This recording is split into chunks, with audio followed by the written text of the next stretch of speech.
Hey everyone, Retire on Dividends here, back to the second video of the Defiance versus Roundhill. But guess what? I have now added YMAX and YMAG due to popular request. And the only reason I actually listened this time is because they are also on the same exact schedule as all of these other funds, right?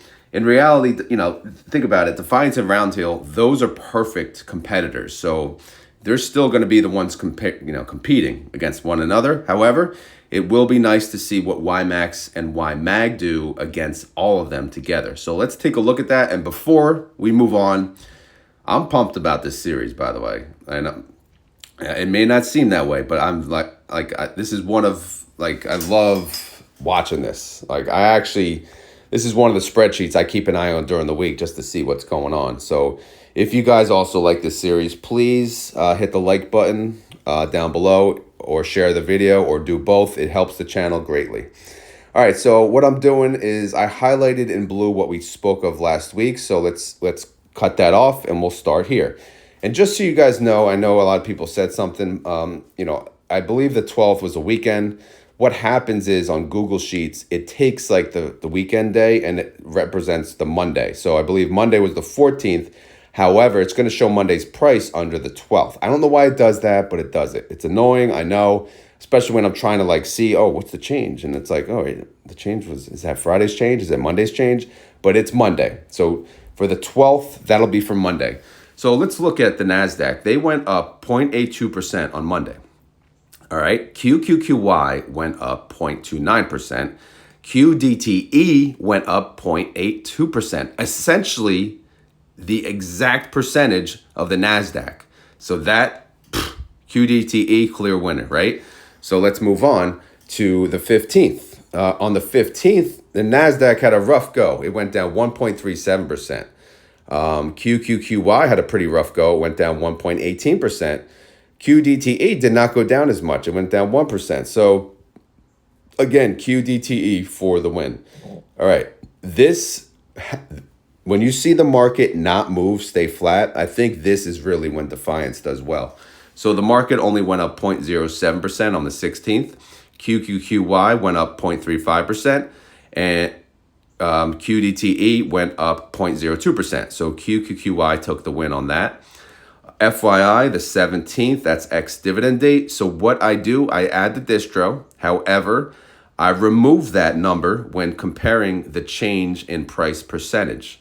So obviously, when I'm tracking the change, the QQQY and QDTE change for the day, I'm essentially adding that back in to the current day's price because it's already getting dropped from that current price. So just keep that in mind. So on the 17th, the NASDAQ went up 0.08%, QQQY went up 0.22%, and QDTE only went up 0.09%. So again, kind of slow, flat days. Defiance does well, so they won again. And then on the last day, the NASDAQ went up 0.66%, QQQY only got 0.35% of that, but QDTE got 0.59%. So you kind of see the trend, big movements up or down. Looks like, again, so far, based on this week, QDTE would take the win. And then, obviously, slower movements, flat movements, QQQY would take the win. But let's take a look at the others. Someone asked me in last week's video, why are you reading this to us? But I think, isn't that the whole point of videos? But I was trying to also explain to him, I'm sure a lot of people listen in the car. I know I do when I watch, when I had a car and I was driving to work. It's still in the shop, but I listen to a lot of videos, without the video. I put the video on, but I just listen through the car. So I keep that in mind always when I make my videos. All right, so let's look at WDTE versus XDTE. All right, here we go. S&P went up 0.77% on the Monday. WDTE captured 0.31%. However, XDTE captured more, 0.74%. So easy win for XDTE. Okay, so that was a big jump up in price. And then that S&P kind of went down the same exact price the next day. So what happened? WDTE went down 0.66%, right? And then XDTE went down only 0.53%. So XDTE with 2 wins. All right, so a little less movement on the following day. S&P went up 0.47%. WDTE, I hate saying WDTE, by the way, captured 0.36. XDTE only 0.23. So a win for WDTE. And look at the 17th, kind of a flat day. It only went down 0.02%. So WDTE went up 0.2% and XDTE went up 0.05. So 2 wins in a row for WDTE, and the final, right? It's best of 5. Here we go, baby. Here we go. S&P up 0.4%. That's a big move. So what happens, right? WDTE only captured 0.1%. XDTE captured 0.3%. So XDTE for the win. Again, you can't expect all days to be boring, flat days, but if they are, Defiance will win. Let's move on. All right. IWMY versus RDTE. This is probably the most exciting bunch of the group. So let's take a look. The Russell on the Monday up 0.64%. IWMY captured 0.43%. And RDTE only captured 0.18%. So is that a big jump for the Russell? I guess so, yeah. But IWMY still took the win. All right. So next day, flat day. Russell only went up 0.05%. IWMY went up 0.17%. RDTE only went up 0.11%. So again, on the flatter days, IWMY wins. Big movement here. Russell up 1.64%. IWMY only captured 0.4%. Well, that sucks. And then RDTE, all right, thank you very much. It captured 1.48%. Why? Well, because maybe most of the movement happened overnight. And maybe before they sold their cover call, which is 0DTE, happened after the jump in the mornings, I don't know. I'm not looking that detail, but that could be the case. And I also haven't been tracking Defiance. I don't know if they're doing 0DTE yet. If any of you know that, by the way, please let me know in the comments. It would be very helpful. Okay, on the 17th, the Russell went down 0.25%. IWMY went up 0.01. Okay, that's not bad. And then RDTE went down 0.07%. So IWMY for the win. All right. IWMY already got the 3, so 3 out of 5 they won. But let's look at the last day. It went down 0.21%. IWMY went down 0.2%, and RDTE only went down 0.02%. So RDTE for the win that day. Now YMAX and YMAG, I thought about adding it to one of those tabs, but it doesn't make sense because you really, YMAG maybe against the NASDAQ, but still it doesn't really make sense. So I figured let's let them compete with one another. All right, so. Well, actually, we didn't cover last week's, but to look at it real quick in summary, YMAX took 3 out of the 5. Okay, so let's go fast forward to this week. On the Monday, let's see, YMAX went up 0.45%. YMAG went up more. All right, okay. 15th was a down day. YMAX actually went down 1.13%. YMAG went down 0.42%. So 2 for YMAG.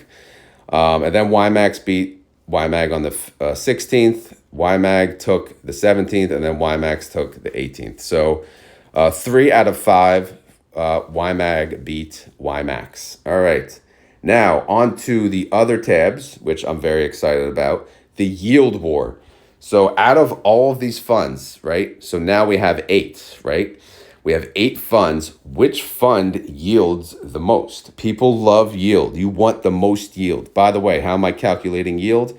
I am taking the latest distribution. Since these are weekly payments, I take the latest distribution. I multiply that by 52 for 52 weeks, and I divide that by the price of the fund as of the declaration date. That would be the closing price of the fund as of the declaration date, okay?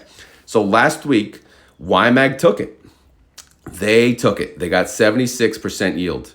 Outside of YMAG, YMAX took it. So those two. Oh no, actually, I'm sorry, I'm wrong. IWMY was number 2. I'm wondering if I should highlight the top 2 instead of just the top 1, because YMAG took this week 62% yield.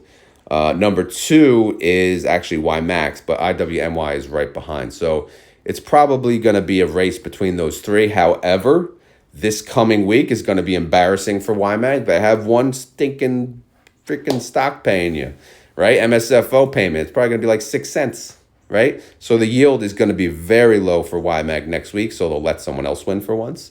But we'll see. And then you can see QQQY yields more than QDTE, but not by much this week. WDTE, 31% yield. XDTE, 21% yield. IWMY versus RDTE, bigger gap, 51% yield for IWMY, then RDTE, 35% yield. So pretty good stuff here, man. I'm loving the yield war. Now let's look at the NAV war, right? Everyone wants stable NAV. They want their yield, but they want stable NAV, right? How do we please these people, right?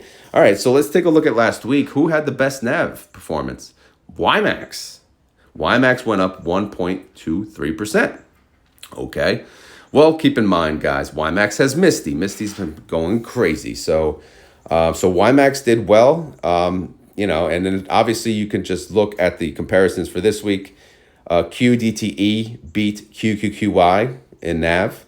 XDTE beat WDTE in NAV. And RDTE beat IWMY in NAV. The Russell actually beat everyone. The Russell went up 1.86%, so no one beat the Russell. YMAX, or YMAG, I should say, did go up 1%. RDTE did go up 1.68%. So RDTE did not do well last week. This week, they did very well. So what a comeback for RDTE. All right, now total return war. So what does this do? It calculates the total return. Again, this is only since I've been tracking it. And I only started tracking it basically as of the first time Defiance and essentially YMAX and YMAG started this weekly crap. I bitched about it. I did. But I'm having fun with it. I'm making it work. It does make for really good content. But this is enjoyable for me. All right, so if we look here, this is the total return war. So the purple, QQQY versus QDTE. Since I've been tracking, QDTE whooped their ass, right? They're up 1.43% versus QQQY's 0.61%. So QDTE for the win. All right, let's look at the others. WDTE versus XDTE. Again, Roundhill took the win, 1.27% total return versus XDTE. Versus WDTE, formerly JEPY, they got 0.58%. So yeah, another win.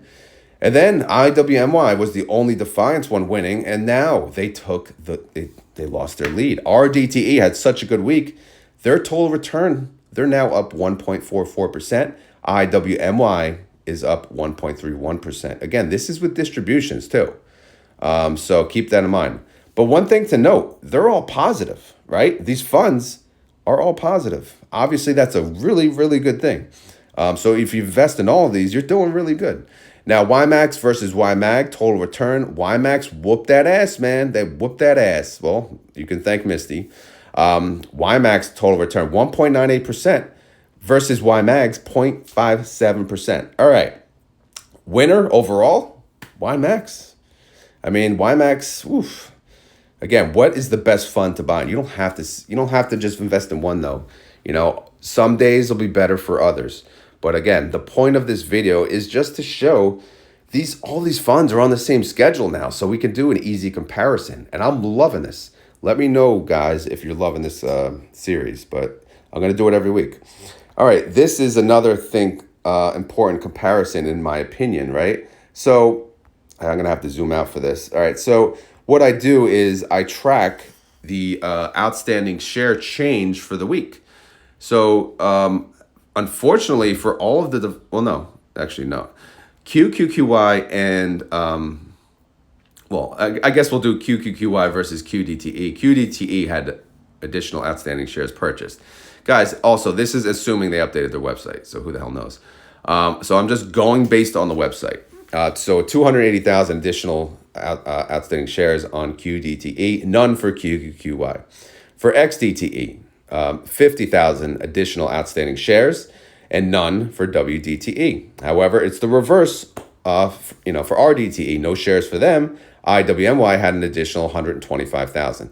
But YMAX and YMAG, they showed up 1.1 million YMAX shares and 850,000 YMAG shares. So they are the clear-cut dominator right now of the three, because you can see total net assets, Defiance and Roundhill are using 3. This is adding the 3, and the YieldMax is is showing the 2. Okay, so for the 2 overall, they're beating Defiance's 3. Roundhill, however, is in number 1 with 710,000. Obviously, if YieldMax had one more, then they could be in number 1. But for now, we're just showing. Does this matter as much? Not really. But it is nice to see interest in people buying into the fund week in and week out. You don't want to see a big drop off. There was no drop off, so on any of them. So that's good to see. So overall, does this tab matter? Kind of, my opinion. I don't know. You guys can let me know in the comments. So again, we had yield war, we have NAV war, we have total return war, and we have AUM war, AUM assets under management war. So that's the update on the Defiance versus Roundhill versus YieldMax. Let me know in the comments what you think about this series. I'm pretty pumped about it. I think it'll be very helpful for people. I do. And I think it's a fun video. But yeah, just let me know in the comments down below what you guys think. If you think I should do anything different, I'm up for the feedback. All right, guys, as always, this is not financial advice. I am not a financial advisor. This video is for fun and entertainment. So hopefully you had fun. Hopefully you're entertained. If not, we will try again next week. And like I said, if you want to help the channel, all you have to do is hit like, comment, and share. Feel free to share. Of course, we have a membership option too. That you can see under the video. It says join, and it'll show you the options from there. But this does not obviously require membership to watch this. A lot of my the membership content is, I'm working on it. And I'm still working on that whole thing. But this, obviously you don't have to be a member. You just have to watch, click a button, right? That being said, thank you for watching. Thank you for, being a part of the community. All right, stay tuned for next week's Who's Going to Win? Who do you want to win? Who's the best fund? Are you surprised in any of this data, or is it kind of as you thought? All right, I'm out of here. Have a great weekend, everyone. Later. Hey guys, retire on dividends. Sorry, I forgot to cover SPY T, USOY, and QQQT on the Defiance video. So here it is now. Where did we leave off? So the 12th, which is probably, again, the Saturday. That shows Monday's number. So the month-to-date income was at 37 cents. So yeah, so it went up 13 cents on that day, up to 37. And then it lost 13 cents, back down to 24 cents. Then it gained 5 cents, lost a penny, and then gained 9 cents. So it ended up, for the week at 37 cents, which is kind of where they started the week, which, okay, whatever, fine. But the recovery rate is 112%. So they recovered their full distribution from the previous month, which is what we want. And their total return, they're up 11.86% from inception. This is without drip, of course. All right, let's take a look at USOY heading into the week. So on the Monday, they lost 4 cents. And Tuesday, they lost 51 cents. Wow, that sucks. Then they lost 7 cents. They gained 11, which helped a little. But then they lost 17 cents. In the end, their ending month-to-date income is at 30 cents, which really sucks since they opened the week at 94 cents. But it is what it is, right? Recovery rate, they have recovered 28% of the prior month's distribution. Again, guys, these are still monthly. So their total return from inception, they are down 3.21%. Last but not least, QQQT. All right, so let's look at Monday. Monday had a change. It gained 11 cents, put it up to 27, okay. And then they lost 21 cents. Ouch. And then they gained 2, lost 4, and then gained 16 cents. So month-to-date income for QQQT, they are up 20 cents. Recovery rate for them, they're at a 63% recovery rate. So they're almost, recovered their distribution, which is good. Total return from inception, again, we know they launched at a rough time, but they are still up 1.44%. That's all I really got. Summary tab will be updated when we get the next distribution, which should be paid in early November. Because again, they kept their schedule. You know, these funds did keep their schedule. As far as, you know, outstanding shares, 100,000 additional outstanding shares were purchased on SPY-T, and 100,000 additional shares were purchased on QQQT. No movement on USOY, so it's not, I guess, as popular. But QQQT is barely above USOY in net asset value, though. SPY-T by far is the best, and they are the best performer. So of these three, again, these are only three that pay monthly still, so they're kind of on their own. You know, again, I should have started with these on the Defiance video, but I completely forgot. So here it is. Here's the coverage. Hopefully I can add this video to the other. If not, this is going to be a separate video, unfortunately. But yeah, so that's the update on SPY-T, USOY, and QQQT. That's all we got. As always, not financial advice, not a financial advisor. This is just for fun and entertainment. So hopefully you had fun. If you did, hit the like button, and any questions, concerns, or anything else you want me to add when I talk about these three, feel free to let me know. All right, I'm out of here. Later.